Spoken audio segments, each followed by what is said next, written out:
ni delgadez ni edad después de los 13 años. ¿Qué chicas no se casaban en Rusia? Saludos.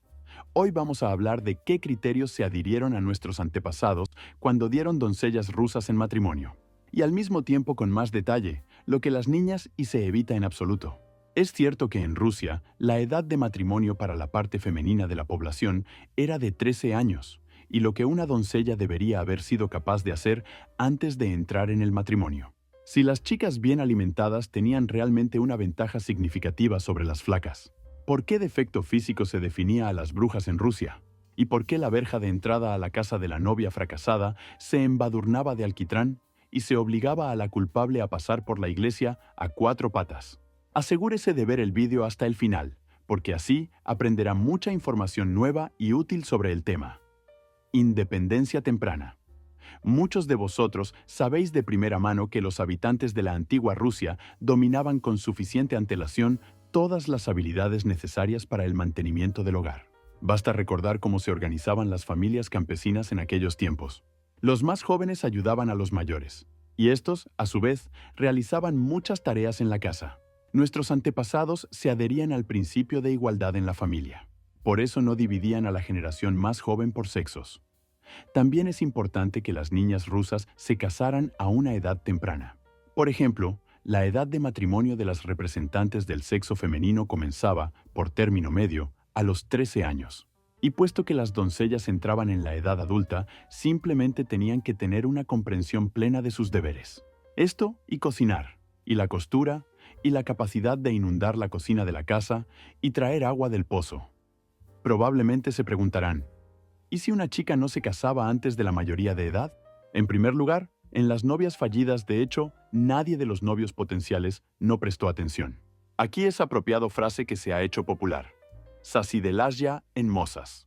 Y en segundo lugar, una doncella como por las normas de la antigua Rusia era considerada una anciana, pero podía seguir llevando una casa y ayudar a parientes y amigos. De hecho, esas mujeres se convertían en amas de casa.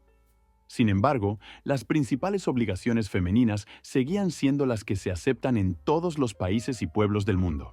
Como ya habrán adivinado, se trata de la maternidad y la crianza de los hijos. Pero para dar a luz y tener un feto con éxito, en Rusia se prestaba especial atención a varios criterios importantes. ¿Eso significa que no todas las chicas podían ser esposas? Bueno, vamos a desmontar tales criterios por separado. Y como resultado, vamos a hacer un retrato ideal de una antigua novia rusa. Rasgos fisiológicos. Empecemos por el aspecto de las rusas. Y aunque la gente de la antigua Rusia originalmente no se fijaban en el aspecto de una persona en general, todavía había algunos signos, y aquí solo están relacionados con la salud femenina. Y lo primero que miraba el pueblo ruso era el físico de las futuras novias. Se valoraba a las doncellas bien alimentadas de la misma manera que se valora a las chicas delgadas en el mundo moderno. La razón es sencilla, y es que las representantes del sexo femenino de complexión grande para el pueblo ruso antiguo se asociaban con la capacidad de cocinar diferentes platos. Pero esto no es todo. Tales doncellas podían gestar un feto con seguridad y dar a luz con éxito a un futuro heredero. En consecuencia, las chicas delgadas y esbeltas no eran adecuadas como esposas. Por regla general, se las obviaba. Y también como atributo indispensable de la feminidad estaba el rubor en la cara y las trenzas bien cuidadas. No en vano, muchas fuentes hablan constantemente de las mejillas rubicundas de las bellezas rusas. Por eso, junto con la gordura, estas cualidades eran muy valoradas en las muchachas que planeaban casarse pronto. ¿Y qué decir de la castidad que la novia debía conservar para el momento del matrimonio? La virginidad indicaba la pureza de la muchacha, así como su fidelidad al cónyuge.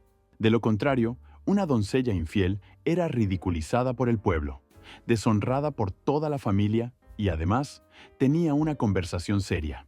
Como corrección a tal desobediencia y modo de vida, se aplicaban métodos de castigo bastante estrictos. Sin duda hablaremos de ellos, pero un poco más tarde.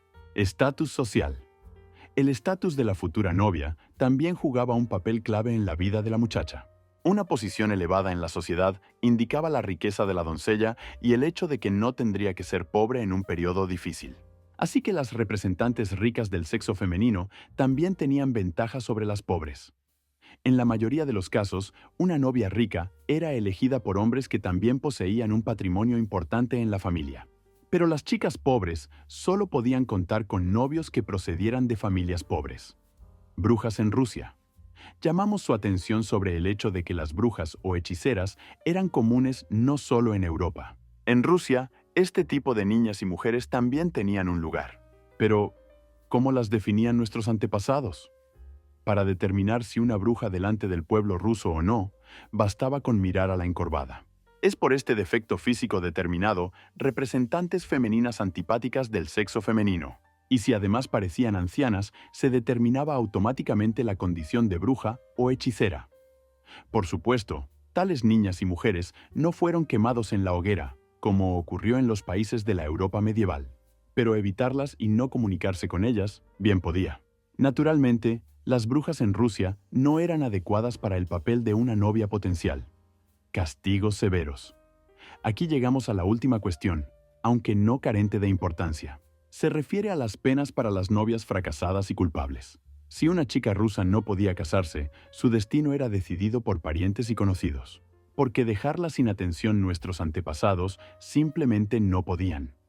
Así que, principalmente prestaban atención y mantenían conversaciones preventivas con aquellas doncellas que antes del matrimonio no podían mantener la inocencia.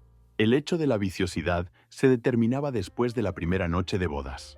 Así, si después de la reclusión de los recién casados había rastros característicos en las sábanas, sangre de la novia, entonces los parientes estaban tranquilos. Porque desde el punto de vista fisiológico, tal desenlace de los acontecimientos indicaba la virginidad de la muchacha antes de la boda. Pero si no quedaba ni rastro, la familia y los parientes se indignaban de inmediato. La novia incumplidora fue deshonrada delante de todo el pueblo.